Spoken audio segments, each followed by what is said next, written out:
Сайн байцгаана үзэгчдээ Тэнгэр телевизийн бүс нутгийн тайм хөтөлбөр эхэлж байна. Бид Америк нэгдсэн улсад өнгөрсөн 7 хоногт болж өнгөрсөн онцлог үйл явдлуудыг та бүхэнд хүрэхээр бэлтгэлээ. Америк нэгдсэн улсын ерөнхийлөгч Дональд Трамп 7-гийн бүлгийн дэд хэмжээний уулзалтанд бол оролцохоор боллоо. Энэ жилийн 7-гийн бүлгийн уулзалтын хувьд Франц улснаа зохион байгуулагдах юм байна.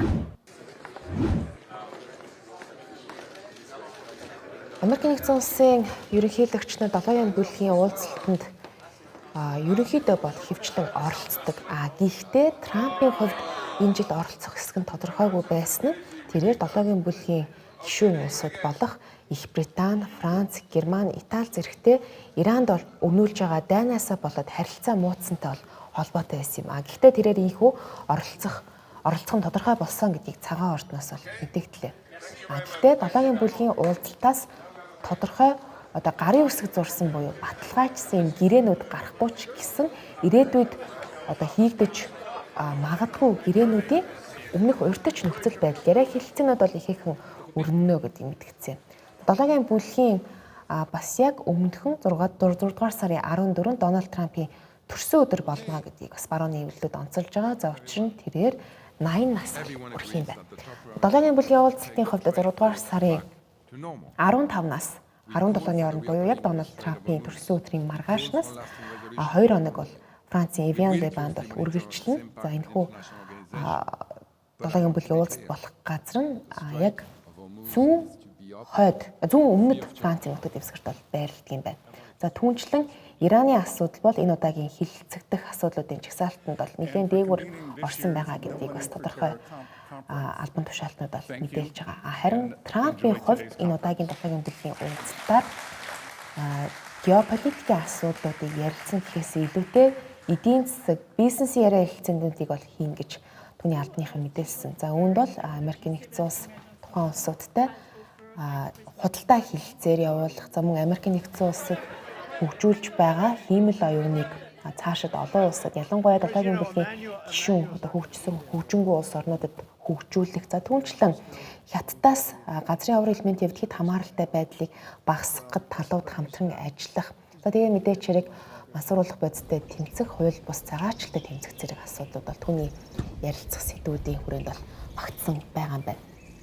За Францын ерөнхийлөгч Эммануэль Макроны хувьд Дональд Трампаас сүүлийн 2 жилийн хугацаанд ихээхэн шүүмжлэл авсан ч гэсэн тэрээр Дональд Трампыг эргэтэн Версалийн ордонд бол оройн зоогонд урьсан байгаа. Гэхдээ энэ оройн зоогонд Трамп оролцох гэсэн нь одоогоор тодорхойгүй байдаг. Энэ мэдээлэл яагаад чухал вэ гэхээр мэдээч хэрэг маш олон асуудлаар нэг ялангуяа геополитикийн асуудлаар хоорондоо нэлээд зөрчилдөөнтэй байгаа хоёр ерөнхийлөгчийн хувьд Эммануэль Макрон Трампыг Версалийн ордонд оройн зоогонд урьна гэдэг нь өөрөө нэг талаас бас эвлэрлэлийн санал тавьж байгаа үйл явдал байж магадгүй гэж шинжээчид үзэж байна. Харин энэ эвлэрлэлийн саналыг нь Трамп хүлээн авах хэсэг нь ийхүү одоогоор тодорхойгүй байгаа.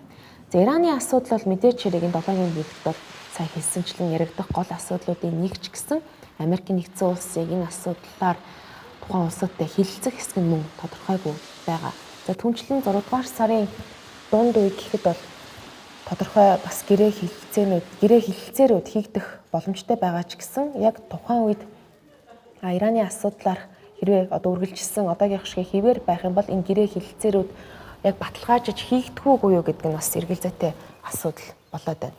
За Европын ямар ч улс энэ ормозын хоолоогоор Америк нэгдсэн улсын карго атсан хүлэг тээврүүд зорчиход бол тусламж үзүүлээгүй ийм байр суурьтай байгаа. Ийм учраас энэ эргээд зөвхөн Ираны асуудал ч гэлтгүй ер нь худалдаа эдийн засгийн асуудлаар 7-гийн бүлгийн уулзалтаар хилэлцэхэд Америк нэгдсэн улсаас томоохон саад болж болцшгүй байдалтай байна.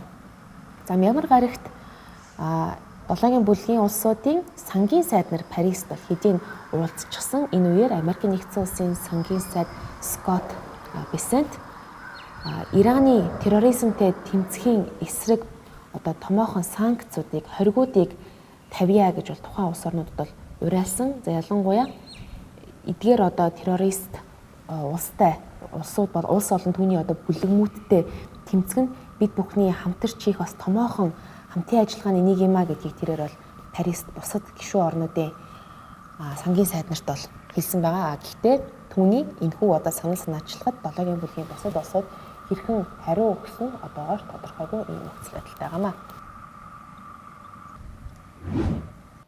Өнгөрсөн бямд гарагт цагаан ордны ойролцоо нэгэн этгээд гал нээж газар дээрээ бол амнасаа алдсан. За түүнийг бол тусгай хүчнийхэн будаж хунагсан. Гэтээ түүний зорилго нь Америк нэгдсэн улсын ерөнхийлөгч Дональд Трамп байсан эсэх нь тодорхойгүй байна. За энэ үйл явдал болох үеэр Америк нэгдсэн улсын ерөнхийлөгч Дональд Трамп өөрөө цагаан ордонд бол байсан. За түүнээс гадна ердөө 4-7 хоногийн өмнө цагаан ордны сэтгүүлч сурвалжлагчдын уулзалт хүлээн авалтын үеэр бас нэгэн этгээд гал нээсэн хэрэгээс одоо ердөө сарын дараа болж байгаа нь Дональд Трампын бас амь насанд нэлээд эрсдэлтэй үйл явдал болж байна гэж хэвлэлүүд мэдээлж байна. За Трамп угтаа бямд гарагт өөрийн хүү болох Дон Жуниорын хурман дээр байх ёстой байсан боловч Ираны нөхцөл байдлаас болоод Ираны яриа хэлэлцээ хийх асуудлаас болоод яг тухайн үед цагаан ордонд байсан гэдгийг хэвлэлүүд мэдээлж байгаамаа. За тусгай албаныхан тухайн гал нээсэн этгээдийг бол газар дээр нь устгасан. Гэхдээ мэдээний ихэнд хэлсэнчлэн одоогоор зорилго нь бол тодорхойгүй байна. За мэдээж албаныхан бол яаралтай арга хэмжээ авсан тулдаа хин нэгний амь нас эрсдээгүй гэж бол тодорхой холбогдох албан тушаалтнууд үзэж байгаа ажээ. За гал нээсэн этгээдийн тухайд бол 21 настай Насир Бест гэх хүн байсан бөгөөд тэрээр 7 дугаар сарын 2025 оны 7 дугаар сард мөн цагаан ордны ойролцоо өөрийн нэвтрэх ёсгүй байсан бүс рүү нэвтэрсэн хэрэгээр бас баривчлагдчихсэн байна. Тэгэхээр тухайн үед нь арга хэмжээ авах хэрэгтэй байсан гэж бол зарим шүүмжлэгчид бол энэ асуудлын талаарх бас өөрсдийн байр сууриа илэрхийлж байгаамаа. За тэгэхээр яг энэ хэрэгээс гадна ер нь Дональд Трампыг онилсон гал нээсэн хэрэгүүд сүүлийн 2 жилд бол 3 удаа бүртгэгдээд байгаа. Энэ сүүлийн 2 жил гэдэг нь Дональд Трамп Америк нэгдсэн улсын ерөнхийлөгч нэр дэвшсэн болоод 2 дахь бүрийн эрхээ хэрэгжүүлэх хугацааг хэлж байгаа. Үүнээс өмнө нас түүний амь насанд одоо занал хийсэн олон үйл явдлууд болж исэн гэдгийг дуртахын зүйтэй. За тэгвэл яг сүүлийн 2 жил болсон үйл явдлын хүрээнд та бүхэнд эргэн сануулхад 2024 оны 7 дугаар сард буюу Трамп яг өөрийнхөө ерөнхийлөгчийн сонгуульд нэр дэвших кампанид ажиллаа хийж байх үед Томас Мэтью Крокс гэх 20 настай этгээд түүн рүү AR Style 556 гэх уугаар гал нээж оролцож байсан нэг хүний амь насанд хүрч түүний яг баруун чихийг онилсан юм үйл явдал болсон. За түүнийг бол тэр дор нь тусгай хүчнийхэн бас буудаж унагсан юм нөхцөл байдал болсон. За тэгвэл үүний дараа 2024 оны 9-р сард Флоридад Трамп өөрийнхөө гольфийн клуб байж хаад бас түүн рүү гал нээсэн үйл явдал болсон. За энэ хэргийг одоо хийсэн гал нээх гэж оролцсон. Тэгээд одоогоор бүх насаараа хорих ял сонсчихсан ялаа бол эдэлж байгаа байдалтай байгаа маань. За ингээд хамгийн сүүлд цагаан ордны сурвалжлагчдын хүлээн авалтын үеэр Хилтон зочид буудалд Дональд Трампын засаг захиргааны ажилтнууд руу гэж өөр бол мэдэгдсэн гал нээсэн Кол Аллен гэх этгээд бас одоо яг шалгагдаад явж байгаа ийм нөхцөл байдалтай бол байна. Тэгэхээр Дональд Трампын хувьд олон улсад түүний явуулж байгаа одоо Ираны дайн гэх мэтчлэн үйл явдлаас гадна дотооддоо инфляц хийгээд за тэгээд эрүүл мэндийн хангамж үйлчилгээний асуудал, үүнээс гадна хууль бус цагаачлалын асуудлуудтай тэмцэж байгаа байдал нь ихээхэн эсэргүүцэл дагуулж байгаа учраас ийхүү үзэн ядалт авч бас өөрийнх нь амь насан занал хийсэн үйл явдлууд би ялангуяа ихээхэн олон давтагдаж бий болоход хүрэж байна гэж хөндлөнгийн шинжээчид үзэж байгаа юм байна.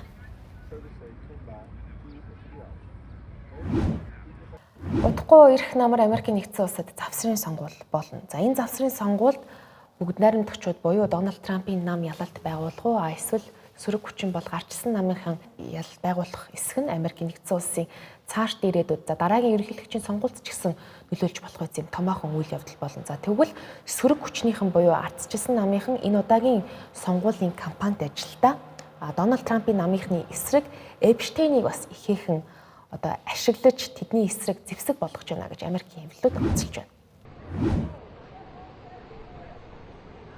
Ардчилсан намын хэд хэдэн нэр дэвшигчид Эпштейний скандал шууганы асуудлаар эсрэг намынхаа нэр дэвшигчдийг одоо буулгаж авах ийм арга зайлмыг хэрэгжилж байна гэж Америкийн хэвлэлүүд онцолж байгаа.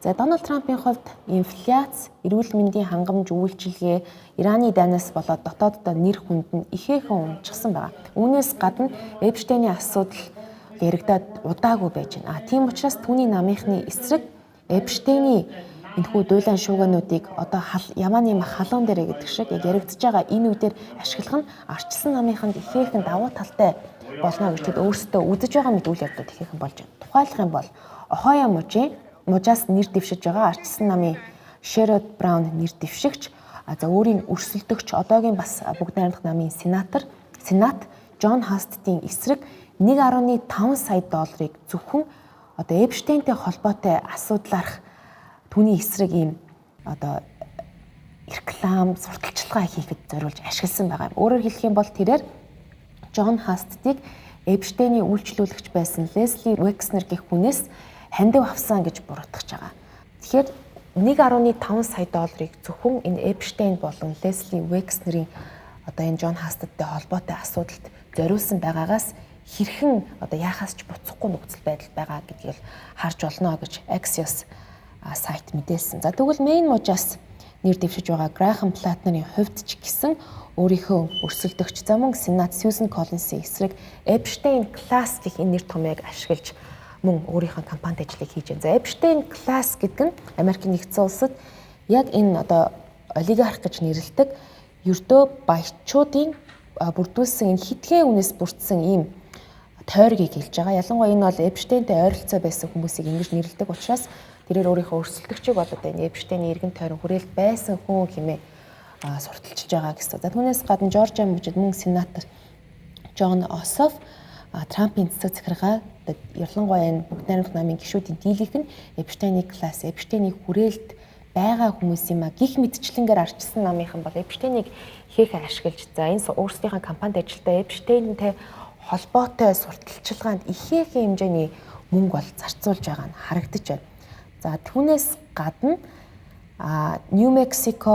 Нью Мехико, Теннесси, Висконсин зэрэг мужууд дахь арчилсан намын нэр дэвшиж байгаа болон зарим сенатууд ч гэсэн Эпштейнтэй холбоотой ерөн зар сурталчилгаа кампанит ажлыг бол ихээхэн өрнүүлж байгаа юм байна. Гэхдээ хамгийн гол нь ингэж ач холбогдол өгч одоо өөрсдийнхөө өрсөлдөгчийг ялах гэж байгаа энэ оролдлогууд нь яг бодит байдал дээр олон нийтэд буюу одоо сонгогчдын саналд нөлөөлөх хэсэг нь бол мэдээж тодорхойгүй. Гэсэн ч гэсэн ингэж олуулаа энэ аргыг хэрэгжилж байгаа нь тодорхой хэмжээнд бас үр дүн одоо хүлээж байгаа магадгүй таамаглаж байгаа болов уу гэж бас харагдаж байна гэж бол шинжээчд үзэж байгаа юм байна. Гэхдээ энэ Эпштейн класс буюу Эпштейний хүрээлэл гэх нэр томьёо нь өөрөө эргээд Америкчуудын бас ихээхэн шүүмжилдэг антисемитизм буюу еврейчүүдийн эсрэг үг хэллэг байх болчихгүй. Энэ нэргээд арчилсан намынхны өөрсдийнх нь эсрэг бас үйл явдал болчихгүй гэдэг бол асуудал яригдж байгаа. Гэхдээ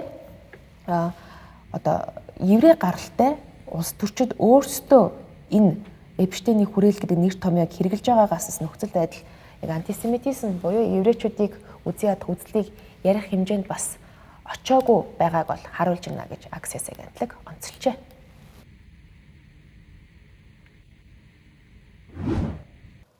Нью-Йорк мужийн шинэхэн захирагч, Нью-Йорк хотын захирагч Зохран Мамдани одоо сонгогдсноос хойш зөвхөн Америкийн нэгдсэн улсдаа Нью-Йорктой төдийгүй олон улсад өөрийнхөө нэр хүндийг бол ихээхэн өсгөж байгаа. За тэгвэл тэрээр дахиад нэгэн сонирхолтой бас суглааг зарласан нь хөл бөмбөгийн одоо фанатуудад ихээхэн сонирхолтой ийм үйл явдал болсон байна. За Нью-Йорк хотын оршин суугчид суглаанд оролцож хөл бөмбөгийн дэлхийн арга шалгаруулах тэмцээний тасалбарыг $50 худалдаа авах боломжтой болсныг тус хотын дарга захирагч Зохран Мамдани өөрийнхөө сошиал цахим сүлжээгээр дамжуулан мэдээллээ. За тэрээр 1,000 нью-йоркчууд $50 тасалбар хожиж цэнгэлдэх хүрээлэнд автобусаар үнэгүй хөрвүүлэх боломжтой. За спортыг одоо тансаг ийм хэрэглээ болгохыг бол би хүсэхгүй байна. Тийм учраас энэ тал дээр Нью-Йорк хот үлгэр жишээ болж байгаад баяртай байна гэж хэлсэн байгаа. За хэвлэл мэдээллийн хэрэгслүүд мэдээлснээр тасалбарын борлуулалт дахин зарагдаж эхэлснээр финалийн тоглолтын тасалбарын үн $10,990 хүрээд байгаа юм байна. Мехико хотноо 6 дугаар сарын 11-нд болох гэж байгаа нээлтийн тоглолтын тасалбарын үн нь харин $2,985 хүрээд байгаа. За харин энэхүү суглаанд хожсон азднууд ердөө $50-аар 2 ширхэг тасалбар худалдаа авах бөгөөд суглааны тохирол нь энэ сарын 25-наас 31-ний өдрүүдэд явагдах юм байна. За суглаанд 15-аас дээш насны хэмбугаач буюу Нью-Йорк хотын ямар ч оршин суугчид оролцох хэрэгтэй. За тасалбарыг цахимаар худалдан авах боломжтой бөгөөд тоглолт болох өдөр аацтанд гардуулаа өгөх учраас дамлан худалдах бол боломжгүй гэдгийг Нью-Йоркийн захирагч өөрөө мэдгдлээ. Технологийн салбарынхны анхаарал энэ 7 хоногт Nvidia компанид төвлөрлөө. Энэ талаарх дэлгэрэнгүй мэдээллийг үзэгч та бүхэнд хүргье. За Nvidia компани 2 дугаар улирлын санхүүгийн үр дүн ба ирээдүйн тооцоонд төвлөрсөн ийм томоохон хоногуд 7 хоног болж өнгөрлөө. За тус компани маш сайн үзүүлэлт зарлаж эх 7 хоногийн хугацаанд эх 7 хоногудад ч гэсэн орлогоо нэмэгдэхийг таамагласан учраас хөрөнгийн зах зээлд бол энэ шууд эерэг нөлөө үзүүлсэн ийм үйл явдал гэсэн. За энэ үйл явдал яагаад чухал вэ гэхээр Nvidia-гийн чипүүд нь хиймэл оюун дата төвийн системүүдийн гол эд анги болдог учраас тэдний орлого, захиалга, хиймэл оюуны эрэлттэй бол шууд хамааралтай гэж хэлж болно. Ийм учраас Nvidia-гийн тайлан нь бусад чип үйлдвэрлэгчид, дата төвийн тоног төхөөрөмж үйлдвэрлэгчдийн хувьцаанд нь шууд нөлөөлж хөрөнгө оруулагчдын сэтгэл зүйд ч гэсэн хөрөнгө оруулах цаашдын сэтгэл зүйд ч хүртэл нөлөөлөх ийм томоохон үйл явдал боллоо гэж салбарын мэргэжилтнүүд хэлж байгаа. За Nvidia компани нь хиймэл оюун болон дата төвийн чипний зах зээлд ноёрхож байгаа бөгөөд 2026 оны байдлаар маш эерэг санхүүгийн үзүүлэлтүүдийг бол танилцуулж байна. За ингээд 2026 оны эхний улирлын гол мэдээ үзүүлэлтүүдийг та бүхэнд танилцуулъя. За нийт орлого нь өмнөх оны мөн үетэй харьцуулахад 85%-аар өсөж 81.6 тэрбум Америк долларт хүрсэн байна. За тэгвэл цэвэр ашигын огцон өсөлтийн тухайд цэвэр ашиг нь 211%-аар өсөж санхүүгийн тайлан маш эерэг үзүүлэлтээр гарсан. Дата төвийн орлого нь нийт орлогын 90% бүрдүүлж байгаа нь хиймэл оюуны тооцооллын хүчин чадлын эрэлт нь асар өндөр байгаа гэдгийг харуулж байгаа. За компани 80 тэрбум Америк долларын хувьцааг буцаан худалдан авахад зарлаж ногдол ашгаа нэмэгдүүлсэн. Түүнчлэн шинэ үеийн Blackwell AI гэх чипүүд нь хиймэл оюуны салбарт хөөсрөлтийн эсрэг эерэг нөлөө үзүүлж хөрөнгө оруулагчдын итгэлийг нэмэгдүүлж байгаа зэрэг маш олон эерэг үзүүлэлт гарсны улмаас ийхүү ерөнхий тайлан үзүүлэлт нь бол ийм томоохон эерэг үзүүлэлттэй байгааг бол харж байна. За гэхдээ сорилт бол бас мэдээж бий. Сорилтын тухайд Америк нэгдсэн улсын экспортын хязгаарлалтын улмаас хятадын зах зээл дээрх Huawei тодорхой хувийг бол алдаж байгаа. Гэхдээ дэлхийн бусад зах зээлд хиймэл оюуны чипний эрэлт хэрэгцээ асар өндөр хэвээр байгаа учраас нийт үзүүлэлт нь бол эерэг хэвээр байна. Гэхдээ энэ хятадын нөхцөл байдлаас болоод саяын Дональд Трампын хятадд айлчлал үеэрчсэн түүний багт Nvidia-гийн ерөнхий гүйцэтгэх захирал Jensen Huang явж байсныг үзэгч та бүхэн санаж байгаа хаа.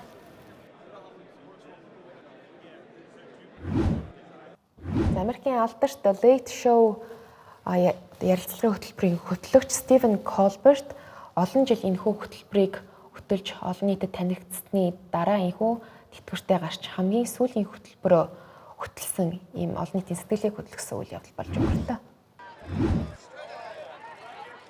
CBS-ийн алдарт орой хөтөлбөр Late Show-ийн хөтлөгч Стивен Колберт 5 дугаар сарын 21-нд цувралынхаа сүүлчийн ангийг хөтөлж урт хугацааны тайзны болон телевизийн карьерийнхаа нэгэн хуудсыг хааж байгаа гэдгээ зарлалаа. За түүний сүүлчийн анги нь үзэгчдэд зориулсан гадаад одуудын ярилцлага, дурсамж, мөн хөгжилтэй эсгүүдээр дүүрэн баялаг байв. За театр, телевизийн салбарын олон хүн фэнүүд нь хамтран ажиллагсад нь түүний олон жилийн хөтөлбөрийн нөлөөллийг дурдж, түүний шок, юмортой, хөгжилтэй байдал, мөн улс төрийн шүүмж сэтгэл зэрэг нь оройн шоунуудын формат нь асар шинжлэл бий болох гэж нөлөөлсөн гэж үзэж байна. Стивен Колбертийн намтрын тухай тэрээр улс төрийн нийгэм соёлын асуудлыг хүрээсэн шүүмжлэлтэй болон юмортой ийм ярилцлагуудыг ихээхэн хийдэг байснараа энэ төрлийн шоунуудад бол яг адилхан энэ томоохон форматын суурийг тавьж өгсөн гэж үздэг. Сүүлчийн ангийнхаа дараа салбарынхны дунд харин энэхүү алдарт Late Show-гийн дараагийн хөтлөгч нь хэн байж магадгүй талаар таамаг шүүмжүүд их өрнөж байна. Гэхдээ одоогоор хэн болох талаар тодорхой мэдээллийг бол зарлаг байна. Үзэгч та бүхэнд Тэнгэр телевиз Америк нэгдсэн улсад өнгөрсөн 7 хоногт болж өнгөрсөн онцлог үйл явдлуудыг багцлан өргөлөө. Дараа 7 хоногт уулзлаа. Түр баяр та.